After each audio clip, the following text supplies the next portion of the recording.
don't get the kind of deals that you get down there. But it wasn't a bad deal. It was $12.89 for 10 pounds, so almost 11 pounds. So less than $1.25 a pound, and just what we need. Taking the bone out of it,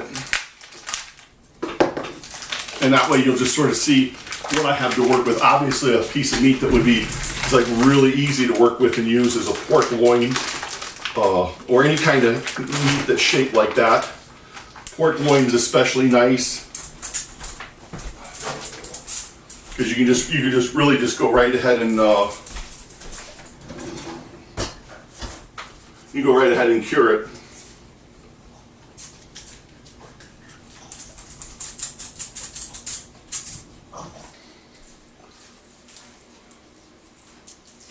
All right. Okay, so here we have the meat now. You can see, so really stretch it out there, and I'm going to take the skin off. Oh, now I got to make a decision with it, right? And the decision is, am I going to put it into a collagen skin? And if I am, then I want to make sure I cut it so it's going to fit into that skin, basically, right? And if I'm not going to, then I want to have it as sort of round as I can and sort of squeeze on top of it. So, for instance, I could do it all the way like this, but I just think that's making it too big, and I'm not sure that that's a good idea. So I'm gonna go ahead and cut it right here, and I'm gonna treat this. I'm gonna treat this as one piece right here. I'm gonna cut this off so that this is more just sort of proportional. And then I'll go ahead and, when I wrap it up, I'll wrap it up like this so it closes over on itself, and I'll get a fairly decent piece here. These, I'm going to go ahead and cut to where they'll fit into that collagen tube. And I should probably get one to make sure that I'm in. The advantage of using the tube is that the outside firms up, but it doesn't really get hard skin. Whereas this one, if you let it go long enough, that skin will get very, very hard, and it'll get quite hard on the outside, almost like a rind. And it's okay too, it's a different taste. But anyway, this kind is really nice for cutting up just like, sausage and putting on cheese. And so I'm thinking that'll fit in that tube pretty good. This will fit in there pretty good.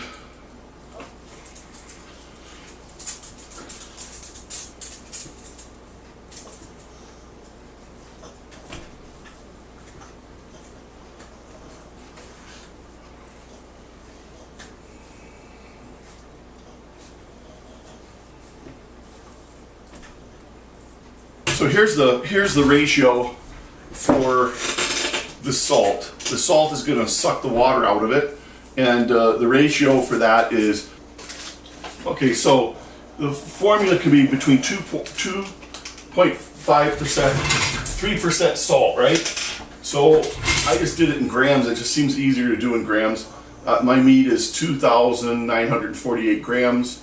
Multiply that by 2.5% because I'd rather have it a little less salty, and I just was looking at a recipe that downgrades it. So then the rule of thumb for this pink salt, this number 2, is roughly 1 teaspoon per 5 pounds. I'm going to take our teaspoon then of our cure, because I can't actually. It's a whole teaspoon for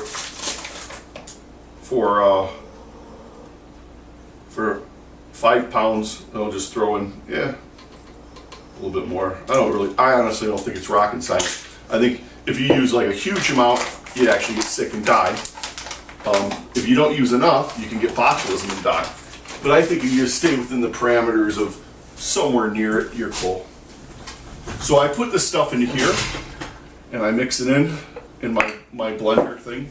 And now, this is what you can do. You can do whatever you feel like with these spices. They don't quite. It's not the same thing as in, like, so This is going to pull it out the water. It's going to pull the water out of the meat. It's going to give it some flavor. But I think that if you want a whole lot of flavor, then after comes out of the curing bag, then you could go ahead and rinse it off. And then once you rinse it off, you then can pat it dry, real wet dry, and then you put another coating all around it of the spices that you like before it air dries. So anyway, but I'm going to put some in there. So I put that much coriander in there.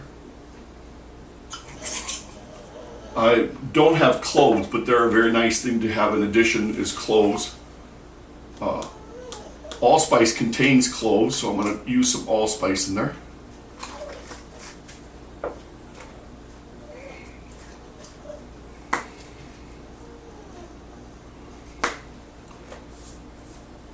That's caraway seed, that's for making my sausage. And here's onion powder, and I just don't think there's a such thing as too much onion powder.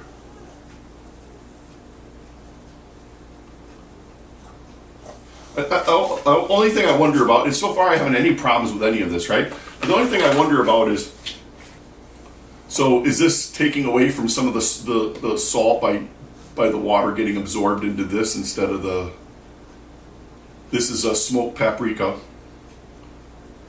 And I like this for a couple of reasons. I like the taste, but I also like it imparts a nice color to it.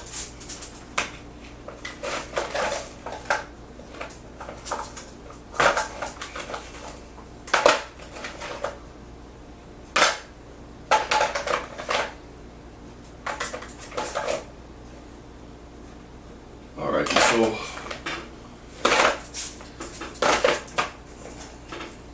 so then over here I have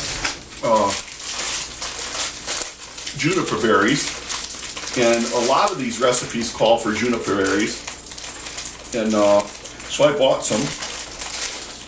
I'm not quite sure what I think about them, to be honest. I'm not sure that I really can taste them.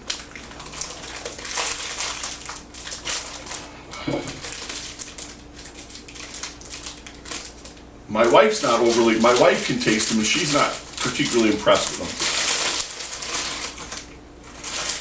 I don't have very much sense of smell, but I can smell them.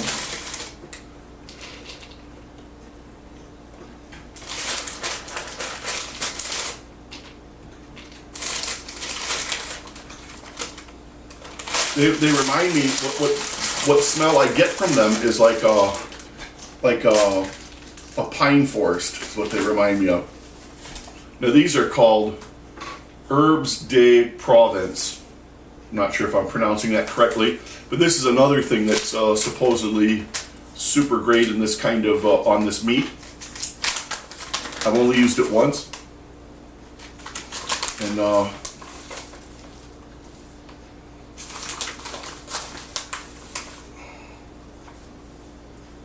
it actually looks like pine needles to me. So then I'm going to go ahead and grind these up.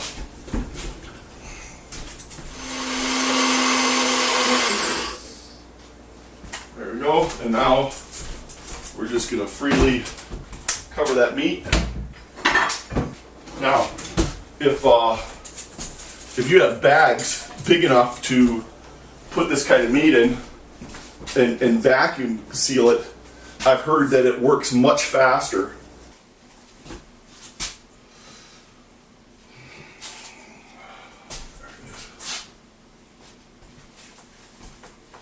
Oh, there's garlic powder. I forgot garlic powder too. So I'm just gonna add garlic powder to it in general. And again, like I say, you can add this stuff in after this is out of the cure for yet another layer of flavor. So it's just a matter of putting it on there. You want to rub it in, you want to try to especially get in if there's cracks.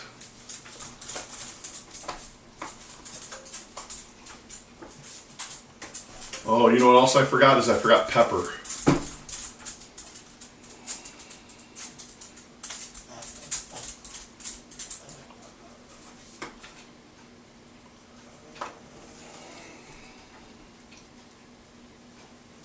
Pepper is a necessary ingredient in my mind. Although, again, I think the pepper probably actually works best after this phase anyway, because when you're done with this, after this is in the refrigerator, after it's in the refrigerator, then you're gonna rinse it off. You're not gonna leave the stuff on there. Not quite sure why it gets rinsed off, but everybody says to do it, so I've been doing it too. But I'm not really sure. Like the nitrites that are in it, they should have already done their work.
Alright, that's all there is to that part of it.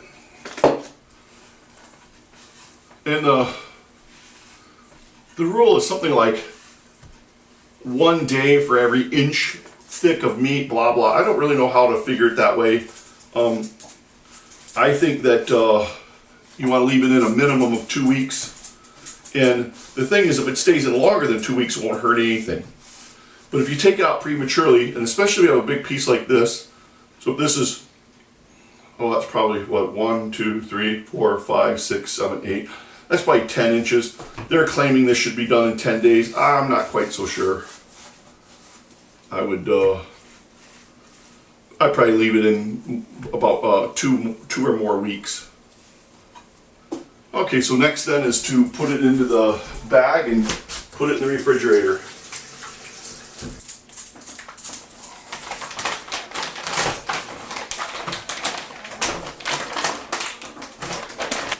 Then I make sure, so then I'm going to put it in here, there like this, and then every day or so I'll flip it over just to make sure that if it starts sucking out water, I flip it over so that water has a chance to go back down that way and get to evenly distribute everything. So here we have meat that's been, this is the kind of meat that I had just showed you that we just did together. Then I put it together, wrapped it with a string, and then hung it to dry. And it's not actually been drying for very long, but it's drying very quickly. And this has been drying for about 2.5 weeks. And I don't think it's actually going to be ready. I just want to give you an idea what it looks like.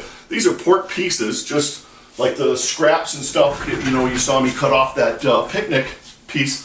That's just pieces like that, stuffed into a collagen skin.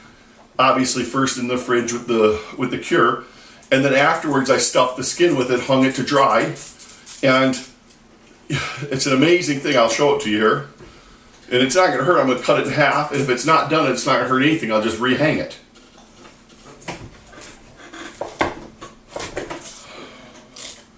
That's what it looks like.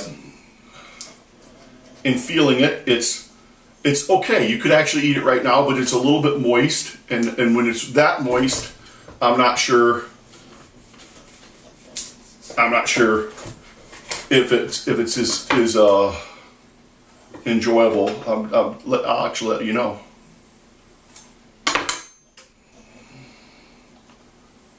Wow, that skin is on there. Oh, that skin is on there really tight. So I'm presuming that you don't eat that collagen skin. All right, so yeah, I would say it's really good, but it's quite moist. And I would like it to age longer than that and get quite a bit more firm. But right now I could take this, I could fry it in the frying pan, and it becomes extraordinary. It's great cooked. You can also dry it. I have a dryer.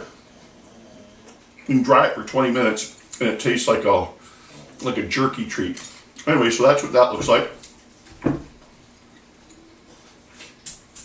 I'm not going to cut this one because I know this one isn't ready because it's just not even been in there very long. Now this is a different story here. This is ground hamburger and ground pork that's been seasoned, cured in the No. 2 cure powder, and then put into this. And I love the way it's looking already. I think I can feel. I think it's going to be too soft, but we will find out.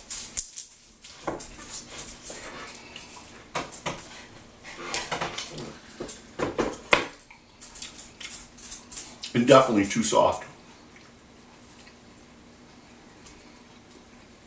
But boy, it's getting there and it's looking beautiful. So anyway, that's all there is to it. It's super easy to do. And all you need is a No. 2 cure. 1 teaspoon, heaping teaspoon for 5 pounds of meat, supposedly. Somewhere in there. If your brain works. On a different day, I usually don't have a problem with the weight, but today I was having a problem with it. But anyway, you want 2.5% to 3% of salt for whatever the weight of your meat is, and then a heaping teaspoon of the No. 2 curing powder. I actually think it's 0.025 or 0.25. See, that's the problem, is I don't know what the difference of those two numbers is. But it's a small amount of curing salt. As you can see, if it's a teaspoon for 5 pounds, that's not very much. And so it's either 0.025 or 0.25. I think it must be 0.25, right? And you multiply that by the weight of the meat, and that's what you're how much of the curing salt you want to put in there. So anyway, let me know when you try it how it comes out.